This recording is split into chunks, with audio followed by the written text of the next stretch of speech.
Sir के संपर्क में आए और 2020 में धम्मरामा से जुड़े हैं। तो कई बार वो ऐसे चर्चा में शामिल होते हैं और अपना प्रश्न उत्तर का जवाब भी देते हैं, लेकिन ऐसे माध्यम में शायद मेरे ख्याल से वो पहली बार बोल रहे हैं। तो let's welcome him. Over to you Keshav ji.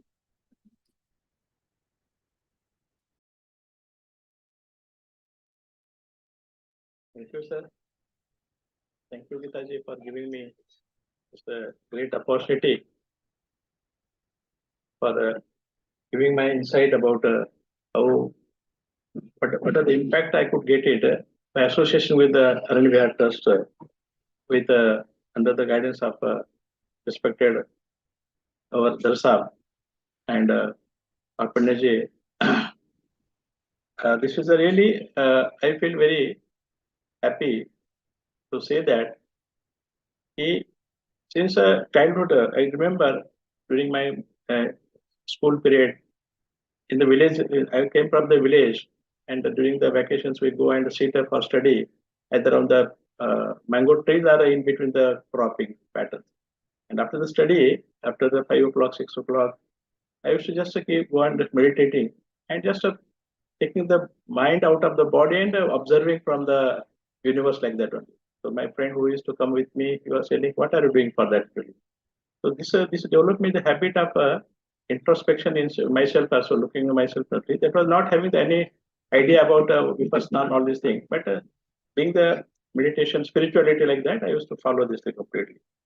And then during the college period, I had in the Millet College of Science where Dr. B.R. Ambedkar has set up the college with the sole purpose of this spread education also, and although through the spread the Dhamma, Buddha and his Dhamma, he has written the book on that period. And Bhadantan Koshalenji was there during the period. So we could have opportunity to read that books during the period. After joining with our Ranivya Toaster and with the blessings of our Darsab, being nobody, going nowhere is one of the most important book written by Are Kama, even during our for the last discussion during the 21 period. That has made me very like a ritual every day is reading that books along with the chanting. That has helped me lot of things to understand how really life is there, how life is suffering. We can minimize the suffering. We cannot just say that we are having the suffering, all these things. So Buddha once described the mind is the soul, but a powerful we are having, which is the initial stage. It's the wild horse actually. In the eightfold path, Buddha recommended practicing the right efforts by first avoiding and then clearing our mind of negative, unwholesome thought. Once that is achieved, one perfect, wholesome, tranquil state of mind through the practice of positive thinking. This was in essence of this. Buddha has given this eightfold path, which is very much helpful to lead the normal way of life and let go of the suffering what we are having, what we face in this thing. So already Gitaji has given me a good supporting this thing by giving this chanting to the eightfold path. So I have just studied some aspect. I'm just giving this thing how this is having a day-to-day life actually. Human beings across the world, if you just adopt the eightfold noble eightfold path, many of the consequences, adverse effect in the future, many things we get it avoided, and also we can enjoy the life with the present circumstances as it is actually. So I have just note down some of the points. I just read it and correlate with some of the my observations and how it influenced to me actually. So noble eightfold path, that is the right view, right intention, right speech, right action, right livelihood, right efforts, right mindfulness, and right concentration.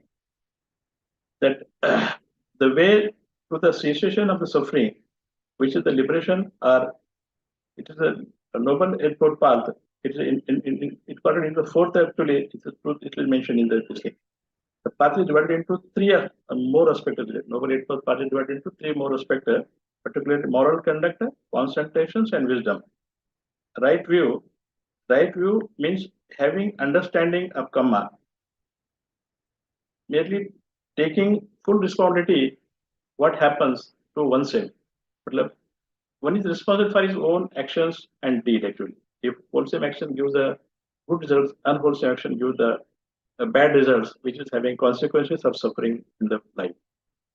So in this case, whatever happening to us is it is mentioned that we don't blame to the others or don't blame to surrounding. Look into our own deed. Is it a wholesome deed or unwholesome deed? There are two ways. There are two right views. Understanding of the karma and of the need to effect the change in oneself in order to get out of suffering. These are the basically two views are there. Not changing the world or people surrounding us or within the family also, who happens to live with us, but changing is ourselves. Many times we expect that people will behave what we want especially the family, friends, circle. This is nothing to uh, go on changing to others, but we have to change ourselves only. We have to eliminate our own problems actually. Nobody can come for the rescue with the help of this Dhamma. We can't eliminate the problems, but we can eliminate our own reactions. Acceptance of things as they are constitute the right views. Many times we have a different perception, but we have a different actually reality, and there is a conflict between that creates the problem of suffering. So we have to. I'm just trying to just understand the thing, take the thing as it is, what it comes to your life, to the every walks of life. Take a thing as it is actually, but with the right intention. Second steps on Noble Eightfold Path is the right intention. Right intention comes from the right view. If there is a wrong view, obviously wrong intention will follow. Peace and happiness are not the birthright. Those who have gained them have done a so great efforts, so they have a peace and they have a happiness. Right view and right intention constitute the wisdom as per the path, Noble Eightfold Path.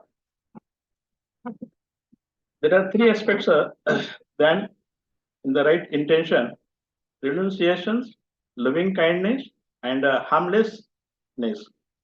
Renunciations start when one gives something away that one knows one is really attached to it. If one can do that happily, joyfully, so right intention follows. Right intention means that we are always on alert to act and react skillfully. This is very, very important. During our day-to-day activity also, we follow this. We try to follow this thing, so consequences we can avoid it. Right intention in our karma making process because our mental formations are having intention. If you believe that good karma is essential for our well-being, we have to watch our intentions. Right speech. It is a traditionally explained as a slander, no gossip, no backbiting, not stating one person against other, creating the rift among the peoples. What presently now is happening in the system of a government, this thing also, and the situations are now getting worsened. So against that, so not using the harsh and abusive speech and languages, what Buddha said. Buddha said that speech makes and breaks families and friends. So be careful while making the speech in the families or in the surrounding places or in the official person. Speech is based on thoughts, and if we have control over thought, we learn to have control over the speech. Speech must be meaningful, refraining from false speech. Right action. Right action is based on right intention.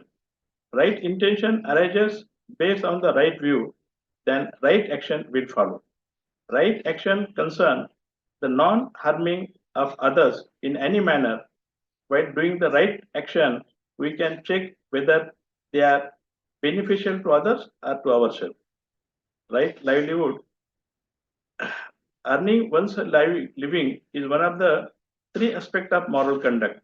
Right livelihood means the one does not earn our livelihood by anything that could hurt other beings.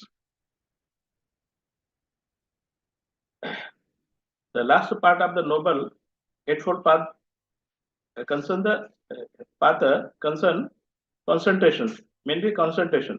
It has the three factors involved: right efforts, right mindfulness, and right concentration.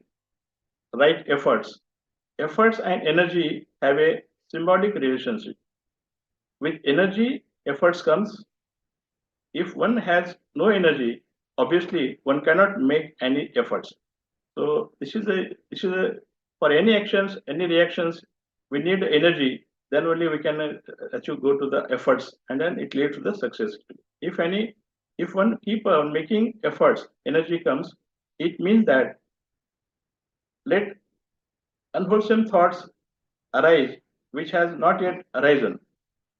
This is the right effort. Is that if we have to make a thing that unwholesome thing should not happen, should not come in the mind. If it is happening, we have to just watch it actually, not to let an unwholesome thought continue when it has already arisen. To make a wholesome thought arise which has not yet arisen, to make a wholesome thought continue which has already arisen, one need to watch our mind state and be able to distinguish wholesome and unwholesome. An unwholesome thought in daily living reflect restlessness and disquiet in the meditations. Wholesome thought continually kept never deviated from the will sent and in peace and with quiet mind will be tranquil. Right effort being its own reason, right efforts has to be steady. Right?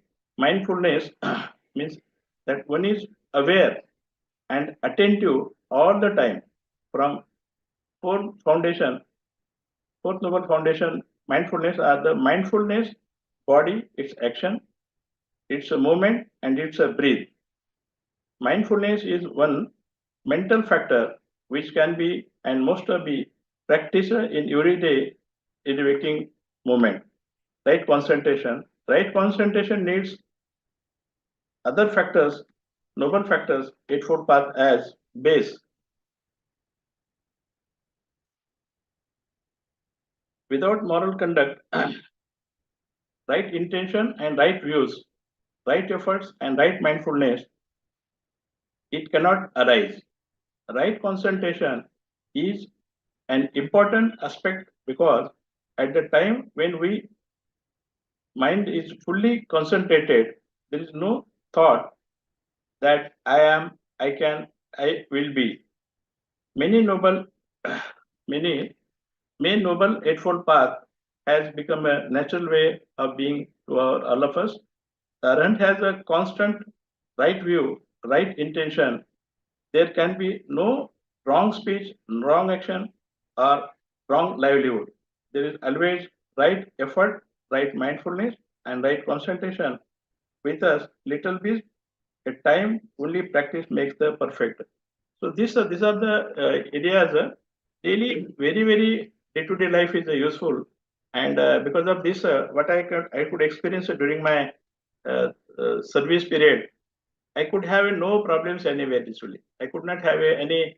Not a, I remember I have no any enmity with anybody else. Only whenever somebody behaves in different ways, I try to just develop myself, introspect myself, and spread the compassion to that. Many instances it happens ki somebody is always give the trouble to you, but you don't have a grudge for that. You develop the compassion. So this system helped me daily making the very good relationship, and subsequently they realize ki so what they are perceiving is not the correct one only. So this has made me life very meaningful. And after my retirement also, even like 8 years are now going on. Not a single day I'm just busy. Some of the Buddhas who work, I am having association with many of the organizations actually, and this really giving me strength actually. Whenever I'm going for some program meeting, they don't believe that hey, I am retired person only. They ask, show me your identity card. So this is the help and blessing of Darsar sir. I express my deep sense of gratitude to sir, because I remember during when you were together with the Varda, and when I used to conduct the conferences with the governing bodies, the commissions. So Darsar used to say, first have a deep breathing, take a deep breathing, be the calm and quiet, and he make me that how to just deal with a big public and make how preparation is there only. So this is really having a Dhamma friends actually. Kalyan Mitra, you can say. This is nothing but it's a good family. Basically, we always feel that our family is not only our parental or blood relation. This is really family. They can come to the rescue many times in your life. So we are grateful that we get these opportunities because of some our past karma. Continuing with that, and my now aim is to make it more and more deeper in the side only. So thank you very much, sir, and thank you, this Gita ji, and this our all our my friends for giving me this opportunity. So thank you very much, sir. Thank you. Thank you Keshav ji. तो उन्होंने short में किताब के बारे में भी बताया और एट फोल्ड नोबल पाथ और धम्मपद के verses Chittavaggo, mind is the forerunner, तो उसके बारे में भी उन्होंने सिर्फ रीड ही नहीं किया और बताया भी कि ये सब फॉलो करने से उनके दैनिक जीवन में कैसे बदलाव आया है और वो कैसे मतलब शांत रह सकते हैं। और वीर्य की भी बात की कि एनर्जी भी मिलता है, और कल्याण मित्र का भी उन्होंने फोकस किया। तो हम इसी बात को लेकर we will sit in silence and reflect. 8:15 will resume. अगर कुछ सवाल है या कुछ चर्चा करना है तो will resume back at 8:15। Thank you.